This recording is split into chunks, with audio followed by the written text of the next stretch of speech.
Good afternoon and welcome to today's webinar, which is co-hosted by Illumina and Research.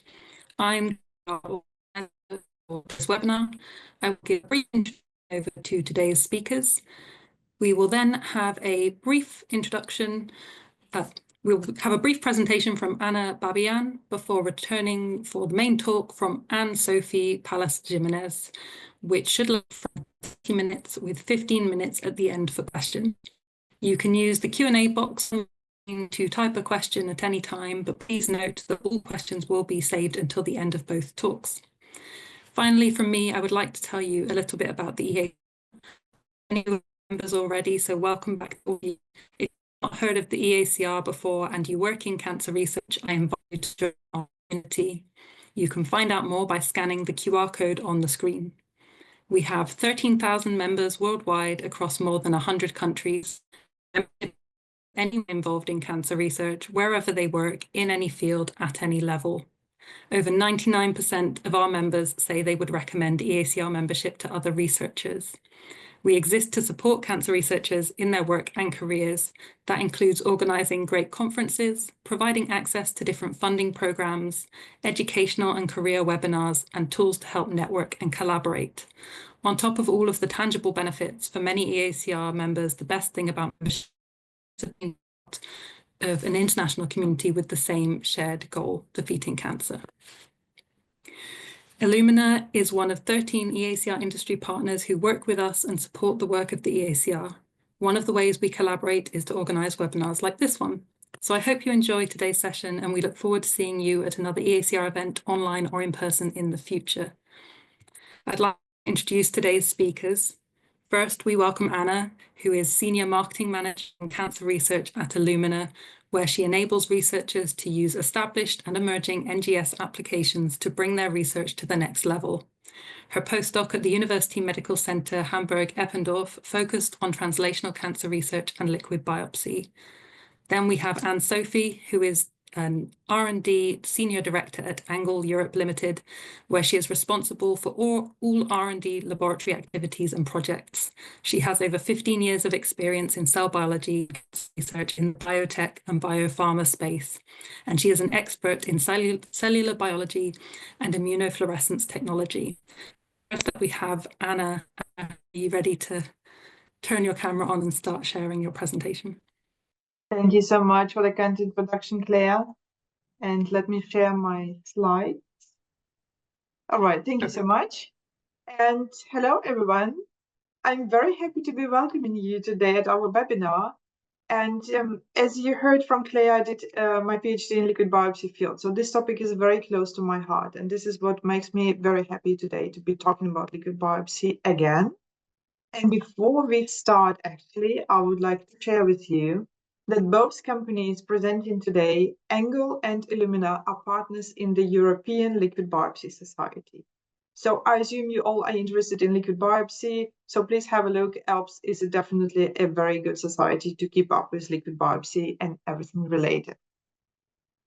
And now, let me spend 5 minutes with you talking about why we are actually considering dual workflow, right? What is new about it, why it is needed, and to set the scene for Anne-Sophie.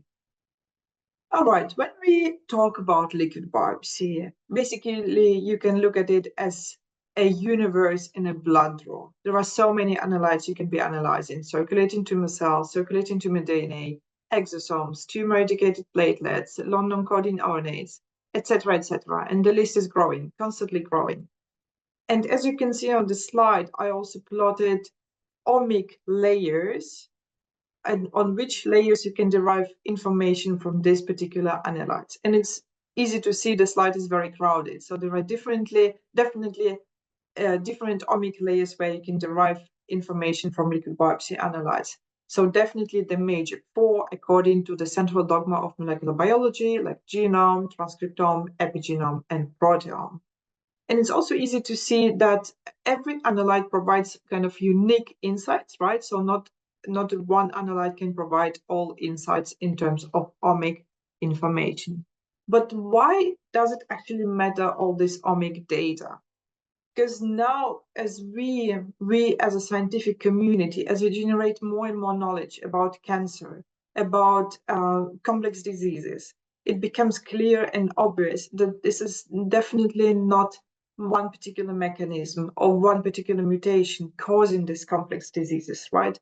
This is like regulatory mechanisms at different layers being involved on genomic, transcriptomic, epigenomic, etc. And on some layers you can see causes, on other layers you can see consequences of this. But to make the picture complete, to understand the disease, we obviously need to have as many information pieces as possible. And you can look at it as on a puzzle game, right? And every ohm being a puzzle piece. So obviously, to make the picture complete, you need to uncover as many puzzle pieces as possible. But let's be honest, probably this is not going to happen that we completely understand a complex disease like cancer, or at least not in my lifetime.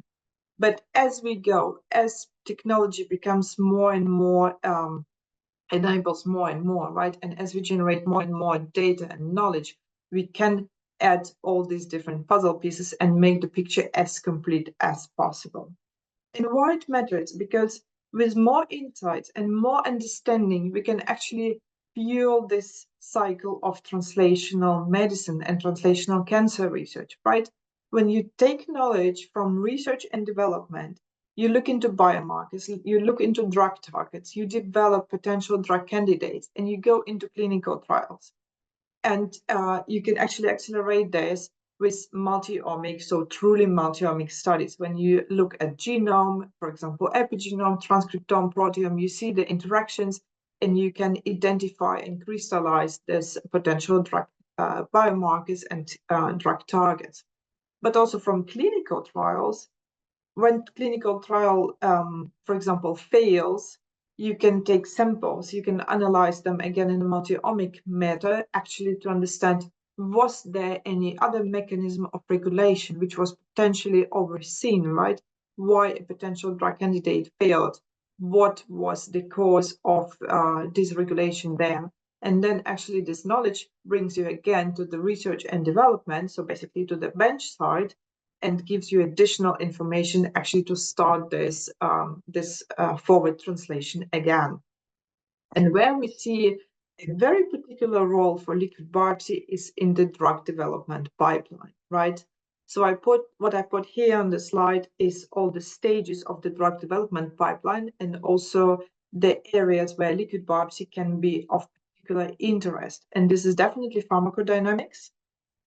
Also, liquid biopsy analytes can serve as surrogate endpoints, like, for example, ctDNA abundances, but also CTCs.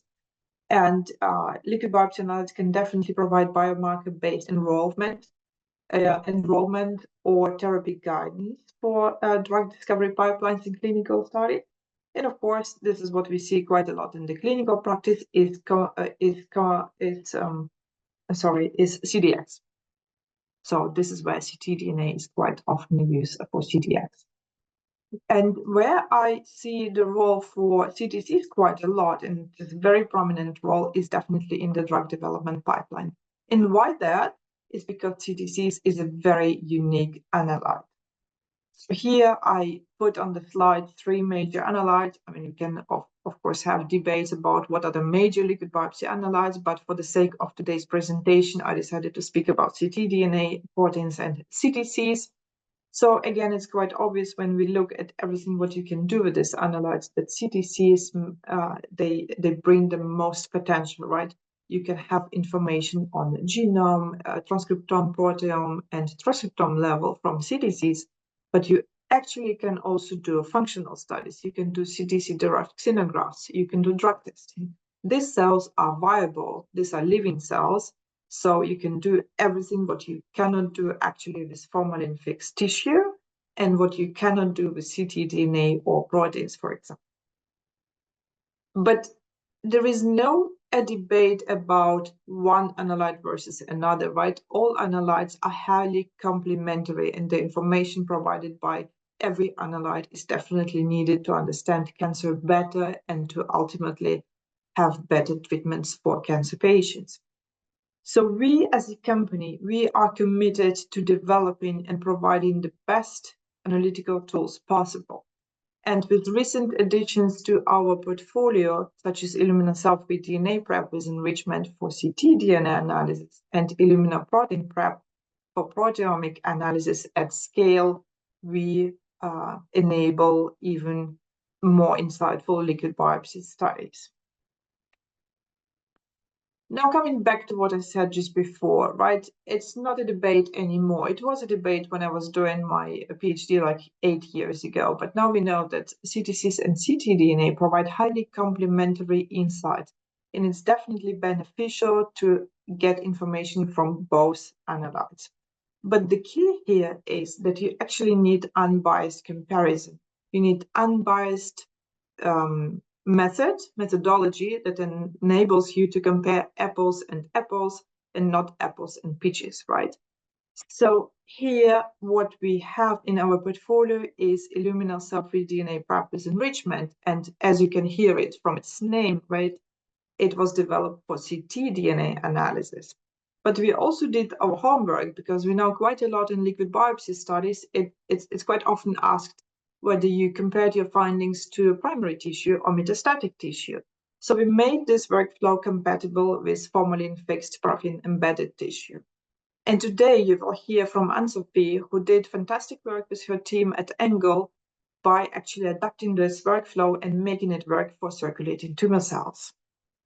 And in the next 2 slides, I'm going to provide you kind of methods in a nutshell to save more time for Anne-Sophie to talk about science so that we're all on the same page. Let me just guide you through this methodology. So Illumina cell-free DNA prep with enrichment, it's open content library prep with flexibility. And the key here is actually flexibility. And what it means is that with this library preparation, you can build your own custom panel for ctDNA analysis.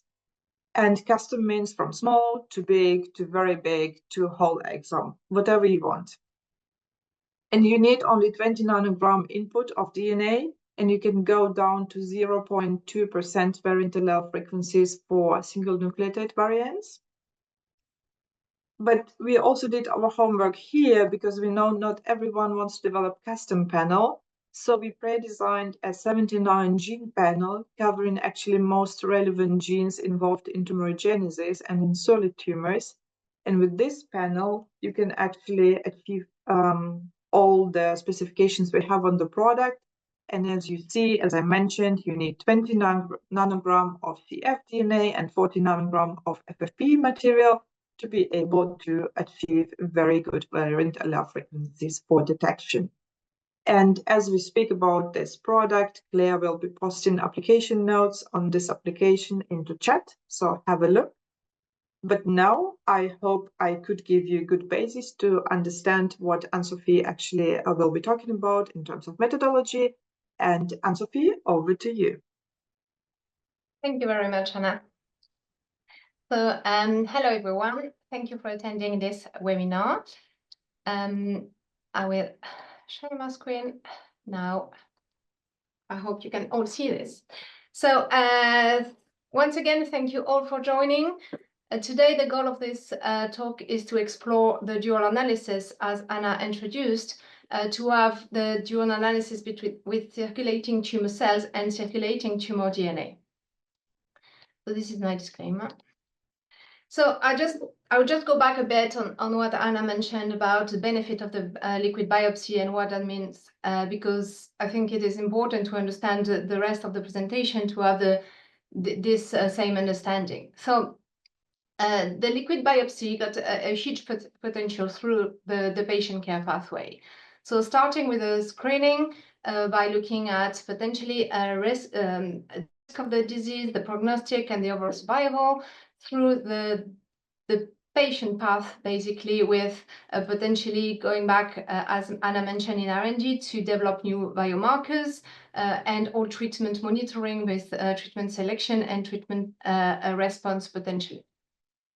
But also liquid biopsy can be used post-treatment to inform on disease relapse, probably earlier than the standard of care, and looking into disease remission. So liquid biopsy can actually help at every single level. But what does liquid biopsy means in general? So for this talk, and as Anna has already mentioned, we will focus the talk about the blood. So blood as a liquid biopsy. So liquid biopsy covers a lot of different human fluid, but for today we'll focus on blood. Why we think it's crucial is obviously it's minimally invasive, is repeatable, and it represents and is now published several times the heterogeneity of the cancer. So if you look at the schematic representation, it gives you information on what can we get out of the blood. Simplified, this one was one of the earliest schematic representation, I would say. But here we can see already in 2019, we're looking at this dual analysis, dual analyte, I would say. ctDNA on one side that will give you information about DNA aberration, deletion, mutations, etc. And on the other side, cellular content with the circulating tumor cells that give you information about genome, but also proteome, transcriptome, and can also be used for in vivo experiments. So why we still believe that CTCs and ctDNA need to be looked at together. So we are believers that CTCs and ctDNA provide complementary information. And this is the hypothesis that is becoming more and more true over time, is that ctDNA will give by definition, an understanding of what the disease has undertaken, a retrospective view, for example, if I may say that, and historical information on what happened to the patient and the cancer.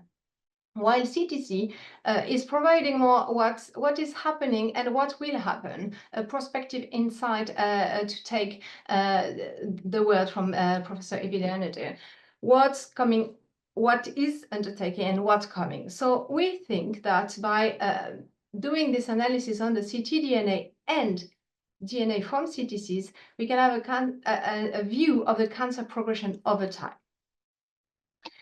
So, as I already mentioned several times, and as Anna mentioned already, in the bloodstream, you've got a lot of biomarkers. So obviously you've got the cells, the blood cells from different types, and you've got the CTCs and single CTCs or clusters, but you also got some material coming from apoptotic cells, such as the ctDNA, and some vesicles. So why we believe that CTCs are a very important part of the liquid biopsy benefit, I would say, is because they are reflecting of metastatic tumor ones, but also they are a huge source of biomarkers and suitable for this multi-omic analysis that Anna presented previously. However, one of the downside of the CTCs, if I may say that, is a very rare event. So in average, you got one CTC for billions of blood cells. So it is becoming crucial the importance of the upstream workflow. We need to be careful on the upstream to be sure that we got the best quality sample to go to the downstream and be able to have accurate and robust analysis.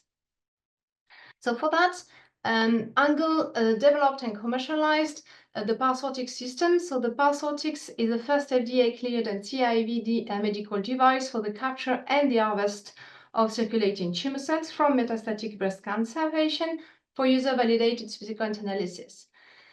So how Parsortix works? Parsortix is a microfluidic device that is based on the size and the physical property of the CTCs. Let me tell you a bit more about that. So this is the cassette. So if I go back here, this is what I am looking at. This is where the magic happened. So here you got the schematic representation on the top left of the slide, a schematic representation of our cassette, where the cells will actually be captured. So this snaky shape here is actually constituted of successions of steps that are leading to a final gap, what we call here in this cross-section the critical gap, where most of the blood cells and the blood component will go through because they are smaller than the cancer cells. So cancer cells are by nature bigger, but also less compressible.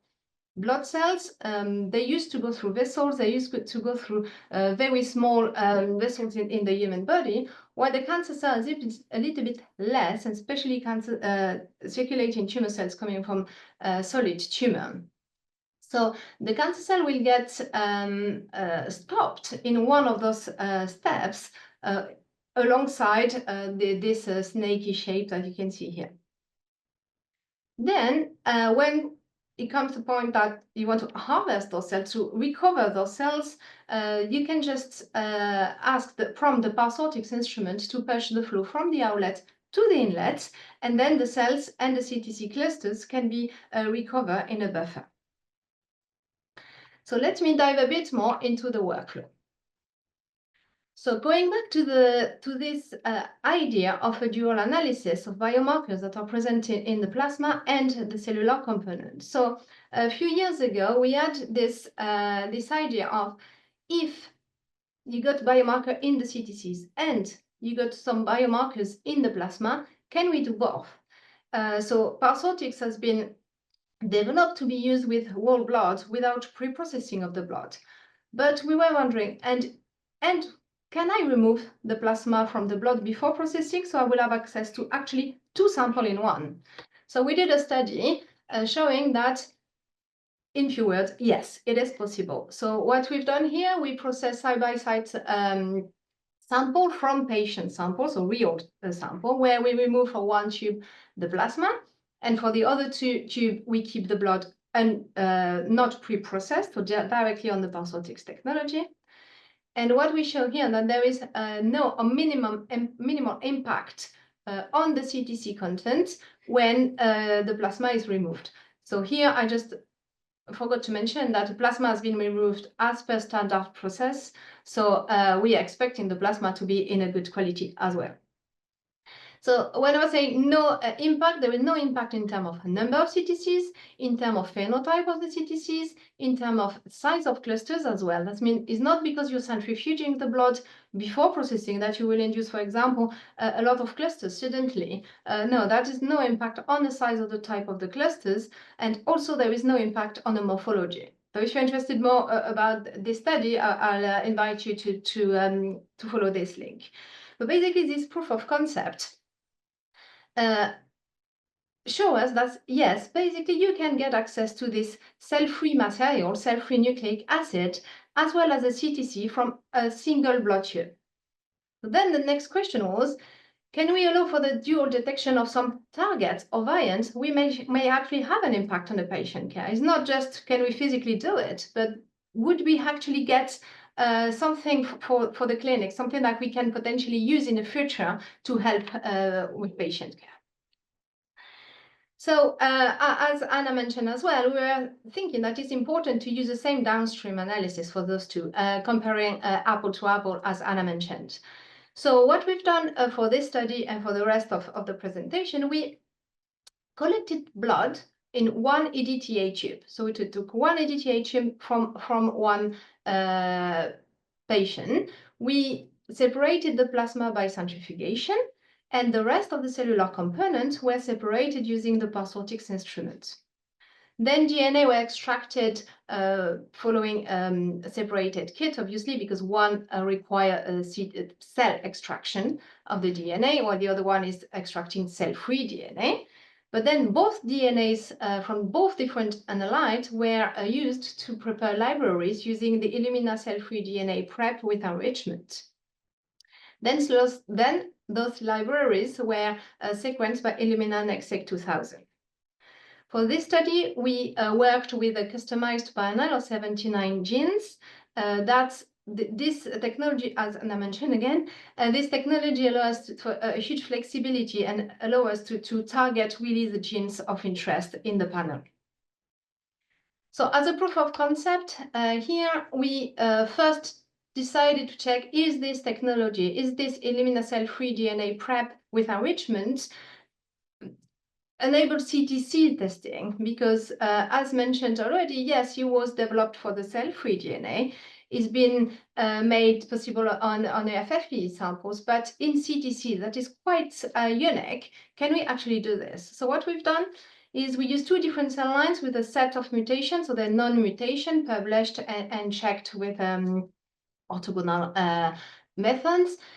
Those 2 cell lines were spiked into parsortix enriched samples at different levels. You will see this in the next slide. And the DNA were prepared and sequenced as per the workflow I presented before.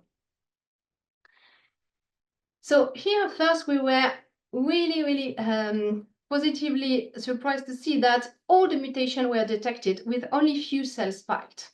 So as I said, this kit has been developed for cell-free DNA, and this time when you used it for CTCs, it actually worked. You can see something, and we were happy to see that it worked with as little as 20 cells spiked into the sample, but even it can go down quite robustly to 10 cells and sometimes to 5 or 2 cells. So quite sensitive. And also what we needed to mention is that the unspiked sample that were just some blood cells that were enriched in the parsortix, we didn't see any of the then in that case unexpected mutations. So a very flat level for the unspiked sample we are very happy with. Also, what is important to notice is the more cells we put in the sample, so from 2 to 20, there were a response, an increasing response on the percentage variant allele frequency, meaning that even if the study has not been designed to show any linearity, that means that the more you got the cells in the input, the more you got linearity in the output. That's reflecting a very high sensitivity and specificity. So when we were very happy with this preliminary results, we decided to straight move to patient samples. Reason for that is because it's really important to remind you that what we wanted was an assay that worked with both analytes from the same tube. So the idea was with spiked experiments, they gave you a proof of concept, but what's happened in the actual patient samples. So we worked with 2 different cohorts of lung cancer patients. The first cohort is 8 lung cancer patient samples that were not under treatment when the blood has been collected, so or after a washout period or naive. And the second cohort is a cohort of 19 lung cancer patient samples, and those 19 were under treatment, so with different effect on disease. Some were responding and some were progressive disease. So the very first observation we had on this 27 patient cohort is that all the samples were in good quality. So we get a DNA that were in good quality enough to actually go into library prep. Enough input, the 20 nanogram, as Anna mentioned, but also passed all the QC testing up to that point.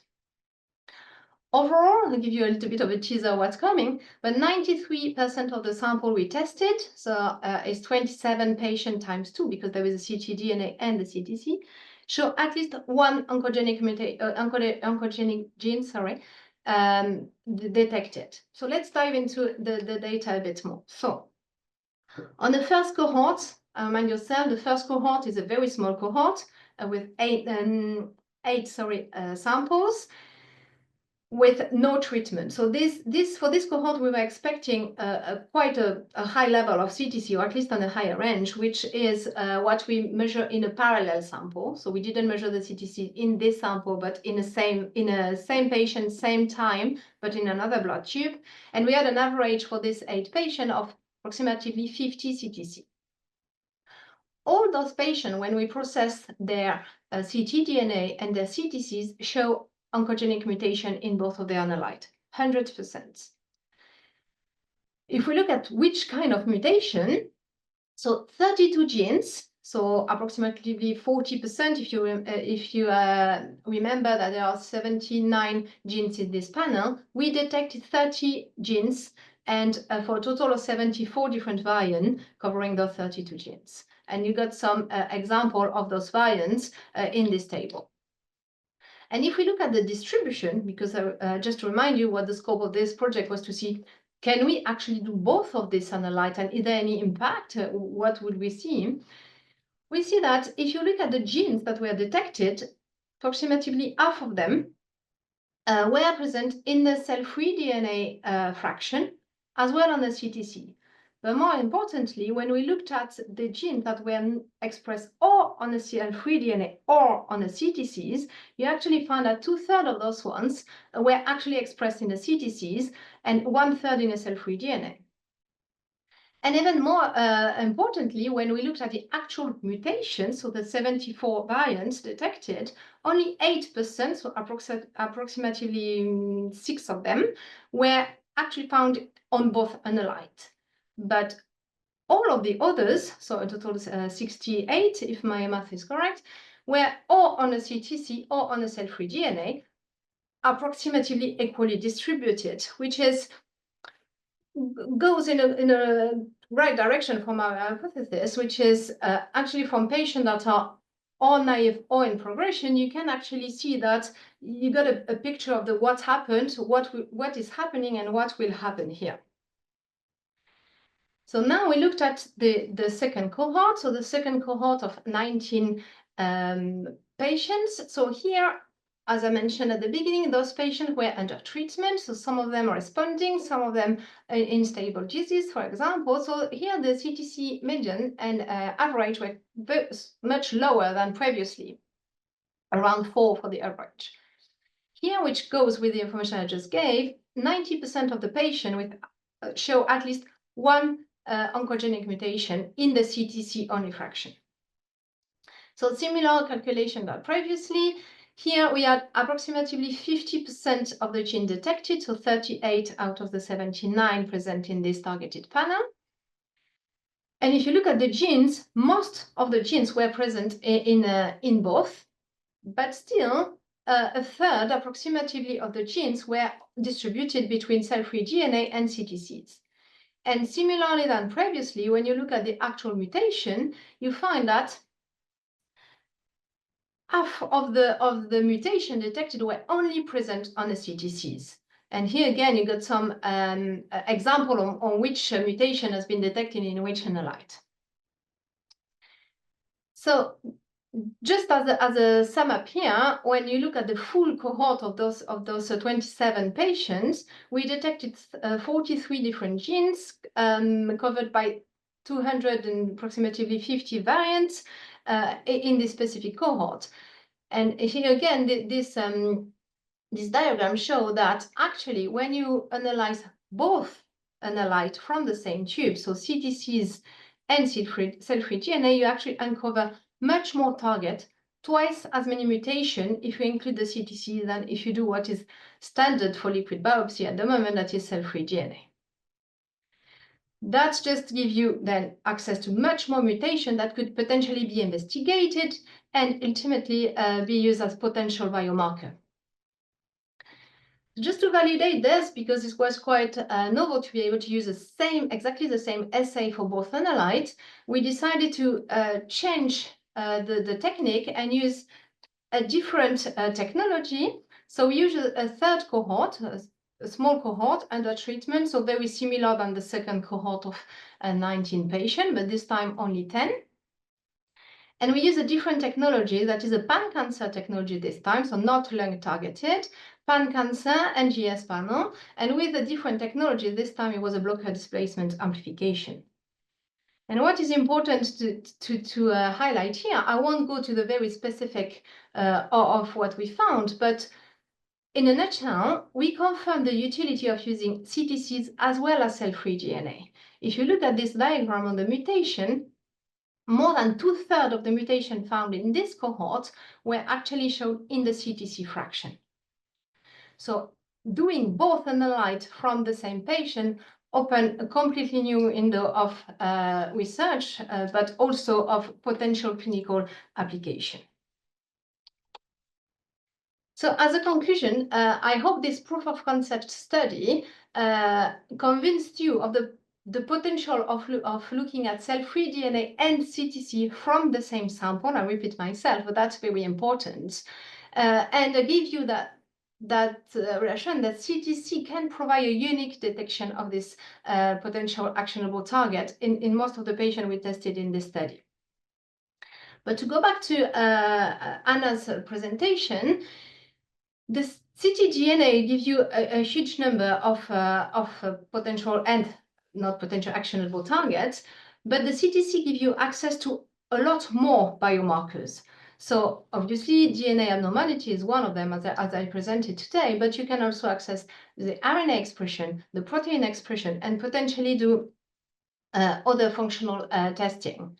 So that's a multi-omic approach is really possible if you combine both analyte and if you got the best sample possible. So there is more to come in this, so please watch the space. We're working on this multi-omic approach and this dual analysis approach.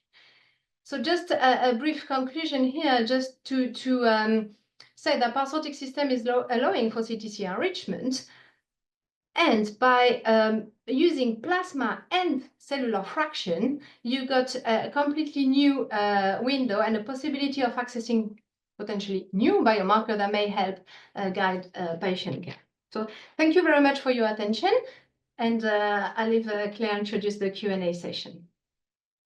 Hi, yes, thank you again to Anna and to Anne-Sophie. I can see it's already generated quite a few thoughts and questions for discussion, so it's great that we have a lot of time left at the end of this webinar to go through a lot of the audience questions. I'm going to briefly introduce the Q&A session and how it will work. So there is a Q&A box at the bottom of your screen, so please click this to open the pop-up box. We would very much like this to be a discussion, so we encourage all questions, and you can ask anonymously if you would prefer. We like it to be interactive where possible, so there will be the opportunity to ask questions verbally. If your name is read out, we will send you a prompt to turn on your microphone so that you can ask your questions directly to our speakers. And Anna will be moderating the session, so she will read out any questions that are posted anonymously. And we now welcome more questions from all of you. Anna, would you like to introduce the first question? You are currently muted, Anna. Yes. Yeah, I just noticed that I was on mute. Yeah, thank you, Claire. We got so many questions, so let's start just with the first one I selected, but I think we have more than 20 questions already. So Anne-Sophie, did you check the plasma in case any of your CTCs end up in it, in particular if you have a low CTC trafficking cancer? We didn't. Our proof of concept study showed that by removing the plasma following the standard process, so we really follow the standard process, and it's really important to be sure that you're not damaging your cell-free DNA, your cell-free content, but also you're not losing the CTCs, and that's what our proof of concept showed, that there is no impact on the CTC number.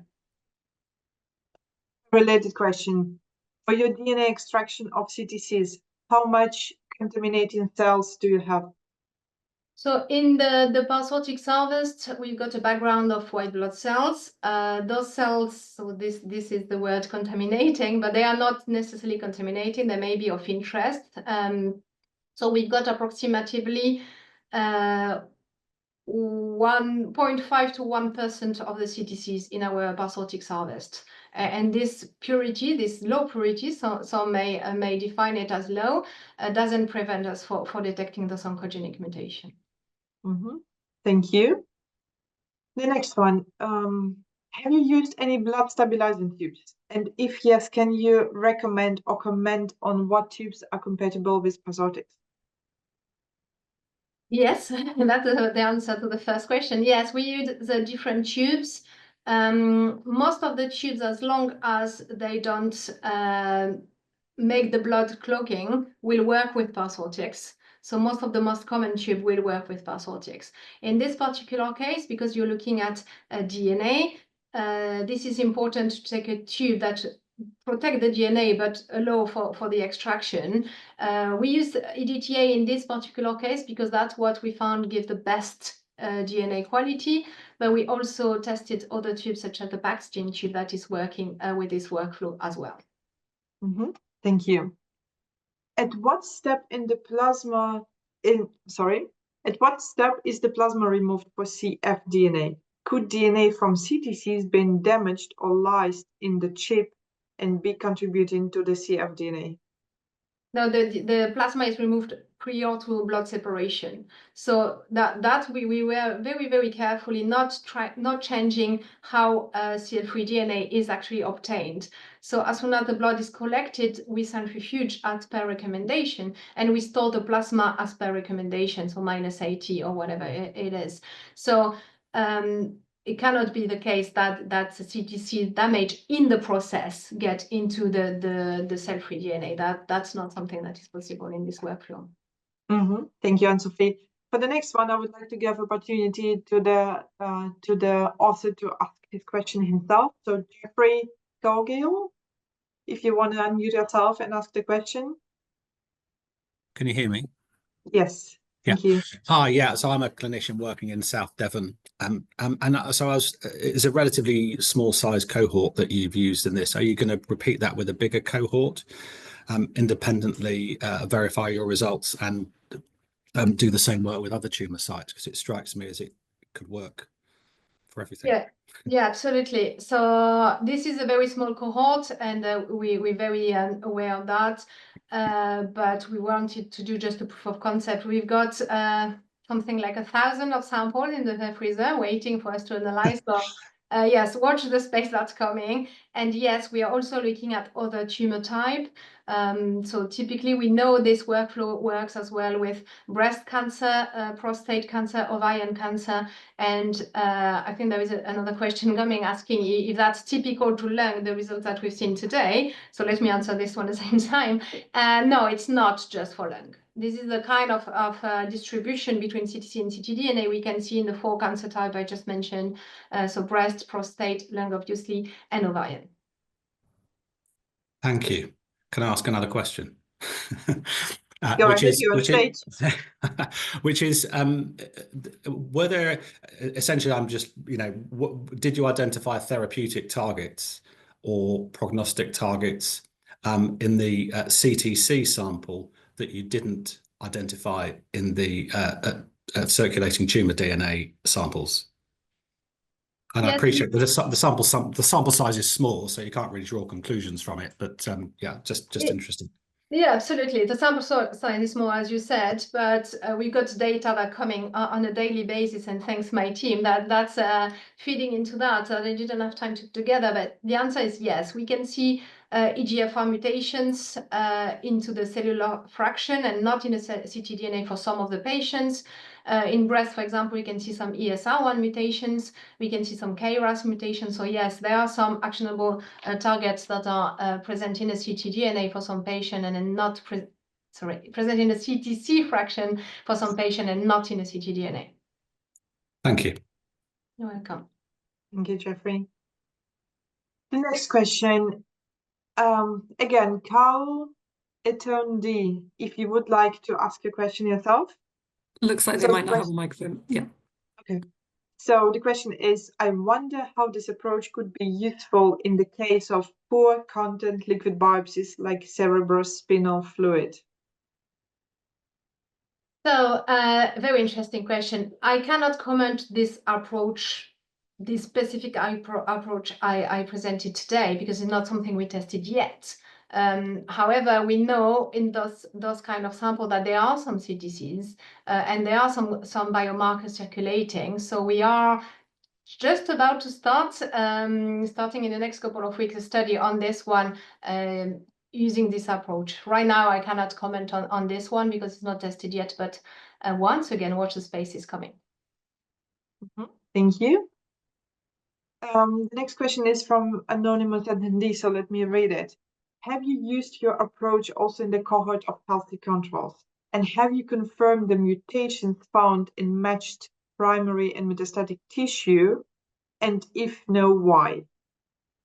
Wait, can you start again? Yeah, so the first part is if you tested this approach in healthy controls. You mentioned that quickly, but you would like to elaborate? Yeah, absolutely. I mentioned it quickly here. This is always our approach when we test a new workflow. We always use the spiked sample. So the very first study I show you with the 7 different mutation, that was done with a different level of cells are spiked directly into the sample, and we as expected. We didn't ourselves look at the ctDNA part with spiking synthetic DNA, for example, because that's been done by Illumina, but we are doing it, both companies are doing it as part of development and testing, yes. What was the second part? The second part was if you confirm the mutations you found actually being also present in the tissue, in primary or metastatic tissue. So in this specific cohort, we didn't have access to what was found in a tissue. However, in other studies, we show that it really depends, I would say. So we done a study recently on the EGFR mutations, and there are some that are similar and some that are different, same for KRAS. So that's that really patient to patient, I would say. There is some kind of correlation, but it's not systematic. Thank you. There was a comparable or very similar question from Carlos Doran, but you kind of answered this. So the next one. Have you ever performed single cell analysis for example, for RNA-seq on CTCs? So we didn't. And if yes, how? So we didn't. So we didn't do single cell testing yet for several reasons. One of the first one is because we were interested in this heterogeneity and look at the overall. But also, as I mentioned earlier, there are some blood cells in our harvest that we were thinking it's interesting to take into consideration, because if they are here, it's not randomly. However, we do have some collaborators that are working on single cell picking and RNA-seq, and that's something that the proof of concept is working. And how I cannot comment because it's not the work that I've done. So more to look forward to. Yeah, watch the study. So that was a good question here. Have you run your CTC enrichment product back through your system to enrich them even further? If yes, does it enrich and does it cause CTC loss? So it's something we've done a few years ago to try to enrich further, as mentioned. It worked to some extent. So yes, it increased the purity. So you got much more the ratio CTCs and background cells. However, you're losing some of the CTCs. And we've seen in this particular case that I showed today that the impact on this background cell is very minimum. So we prefer to adopt the approach of getting as many CTCs as possible, even if with these background cells, because it doesn't really impact the sensitivity of this assay. Thank you.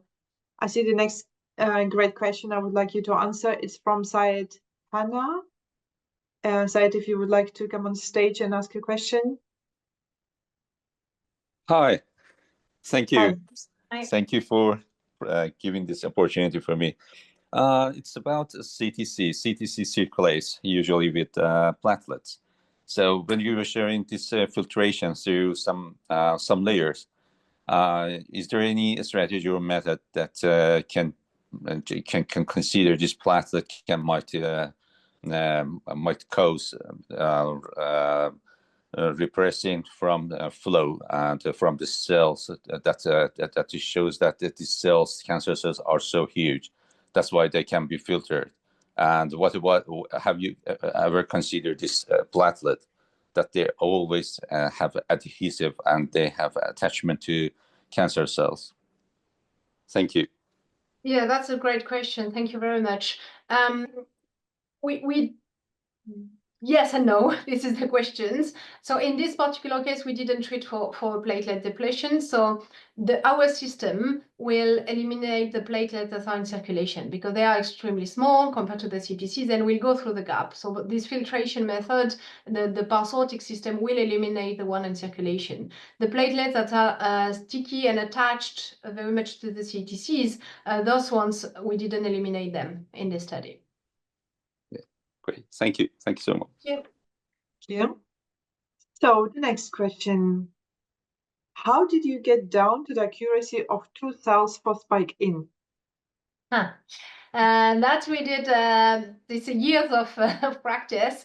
We actually direct spike. I mean, the teams directly spiked the cells into the tube. So what's happening is under microscope, the cells are deposited in the side of the tube, and the blood is added afterwards in it. So we know exactly the number of cells we've got in the tube. So that's what we call direct spiking. Thank you so much. So I see the next question from Caroline Ford. Caroline, would you like to ask a question yourself? Thank you. Can you hear me? Yes. Thank you. Great. Yeah, I was just curious about whether you're pursuing this in other biofluids like ascites or pleural effusion. You mentioned briefly the CSF, but yeah, whether this has been used in other fluids. At the moment, we're focusing on the CFS and the blood as much as we can. But why not? But we didn't try yet.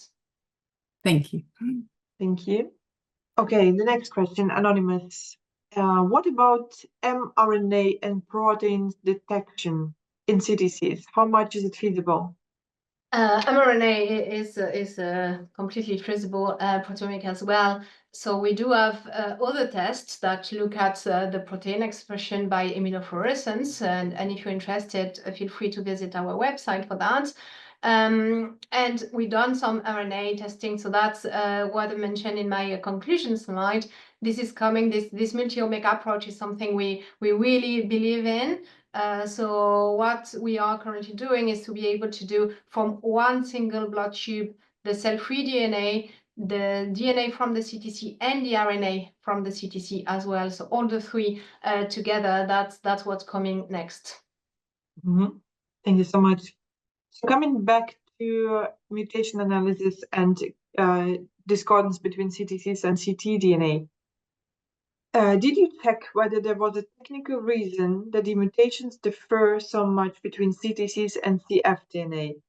And in what range was the variant allele frequency for the mutations in both fractions? So the VIF in both fractions is very, very similar. So it's lower than 2% most of the time. And that's extremely similar. So when we found the same mutation in both analytes, they were really, really close to each other. And even the one that were not common, if we look at the overall VIF distribution, is really, really close to each other.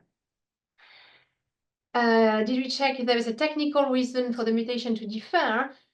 We don't believe there is a technical reason because we use exactly the same process. We really believe it's more a biological reason, a clinical reason, showing that they are so different. Thank you. And to continue on that, there is a wonderful question from Beatrice Kavaina. How do you explain biologically the complementarity of the two analytes? Why some mutations are harbored from CTCs but not found in ctDNA? Do you have any hypothesis?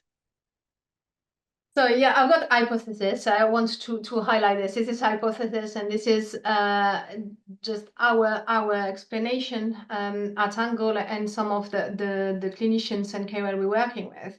So we explain this difference biologically by a kinetic and over time evolution of the disease. So we believe that the ctDNA is coming mostly from dead cells or dying cells, or it is material that is released into the circulation by the cells that are under threat. So how we explain that is maybe natural death of the cells, but also treatment effect on those cells. And then by dying, they just release their content. While the CTCs are the cells that are in circulation, potentially in the metastasis process, they are in circulation to reach a second site and potentially develop metastasis. And that's how we explain is really in this kinetic, the CTCs is information in circulation, but information that are actually reflecting what's maybe the future, what's coming, the clonal evolution, while the ctDNA is really what happened just before the blood has been collected. So it's really in terms of over time and window of the disease. I hope I answer your question. Thank you. I think so. At least to me, it's clear. So the next question I would like to ask Yaron Lee, if I pronounce your name correctly. If not, apologies for that. but would be nice if you could come on stage. Looks like they might not have a microphone. Okay, Thanks, Anne. that's fine. But the question is interesting. So please talk about maximum capture capacity of a prosthetics cassette with a critical gap size of 6.5 micrometers, assuming a uniform cell size of 8 micrometers. So I would understand the question in two ways, so I will answer in two ways. Maximum capacity, I myself process thousands and thousands and thousands of CTCs without never seeing a blockage of the system. So by this, I don't know if you remember, but that is snaky shape. The blood is actually well distributed through the surface, meaning that even if there is a massive cluster, for example, that is blocking one area, the blood is by microfluidic just going to the other ones, the other lines. So there is no maximum that I found yet of number of cells that can be processed through the prosthetics. And the other one, I guess, it was on the efficiency of the prosthetics. If you take the average size of the cells that are around 8 micron, that was, I think, in your question, those cells are very, very got a very, very low capability in compressing themselves. So if they are 8 micron, the chance of getting them blocked or stopped in the cassette at probably around the final gap, but still they will be stopped at the beginning of this final gap. They will not be lost. They will still be retained with a very high efficiency. While if you take another 8 micron cell, but it's a blood cell that have got this physical property to be able to squeeze and be flat to go through it, those ones will go through it, through the gap. Thank you so much. And the next one, more philosophical, I would say. Most guidelines for therapeutic response mentoring and target discovery are based on ctDNA, like FDA guidelines in Europe, such as for MRD, for example, but not CTCs. How do you juggle with this lack of guidance for CTCs? I think this last lack of guidance, is really based on the fact that there is a lack in the field, not just for Angola or not just for the people working in the field. There is a lack of clinical utility. So we are, and as I said, we got thousands of samples in the freezer. This is a reality because that clinical utility need to be built to be able to enter the CTC in the guidance. So that's what we are doing, running clinical studies to show that there is an interest in looking at the CTCs, and that can be of help for patients. So that's how we're doing for the moment. We're not using our test for diagnostic. Our test is only for research use only. Yeah, for research use only. But we're working towards building this clinical utility for one day. I really hope get the CTCs in those guidelines. So I've noticed that we've hit the hour mark and we have so many questions still left. So sorry to anyone who we've not covered. Anna, perhaps you could pick maybe 2 final questions to end off this session. Yep, thank you. So let's continue with a technical question first. So because of the huge difference in blood density, does exist a protocol on how to handle the blood samples in order to avoid the potential clogging inside the microfluidic circuit? So we did develop some process to try to level the density of the blood. So yes, there is a difference in the density of the blood, and really sometimes, especially in some season when people maybe don't drink enough, then the blood is got a higher density, more viscous, and got an issue. Even in these seasons, our rate of success is super high, so there is minimum effect on that. And we developed a system of diluting a bit the blood with some PBS to be able to homogenize as much as we can the density of the blood. So we do have a procedure in place. Thank you, Anne-Sophie. And the last one, I find it very interesting, especially in light of the recent publications. It is from Zoe Diamantopoulou, but for the sake of time, Zoe, please let me read your question.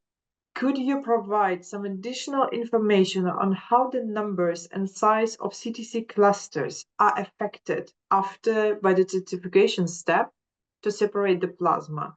Or do single CTCs start forming clusters?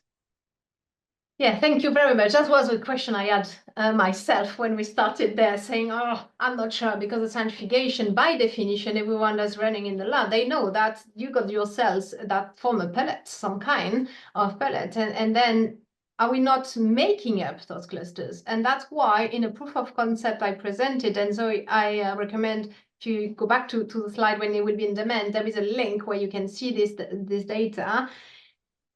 What we've done in patient samples, so we could actually see the actual clusters and not cell lines that sometimes can form some kind of false clusters. And in patient samples with or without plasma, so after or not centrifugation, in paired samples, so side-by-side samples, we have not seen an increase or in the number of clusters or in the size of the clusters. I would say even in the data we've got slightly lower, it's not significant obviously, but it's slightly lower in the one that has been centrifuged. So that means that we don't think that there is an impact on the centrifugation step, on the size of the cluster, on the presence of those clusters. Mm-hmm. Thank you so much, Anne-Sophie. And I think with this, we can close Q&A. We've got so many questions, and there were also questions related to Illumina, so to myself. Please feel free to reach out directly, but we will also try to answer all questions and follow up per email if possible. Right, Claire, is it correct? Yes, thank you again, Anna and Anne-Sophie, for getting through as many questions as you could. I'm sorry if we didn't manage to get to your question, but we do need to end the session for today. And as Anna said, if you didn't ask anonymously, then we might be able to follow up afterwards.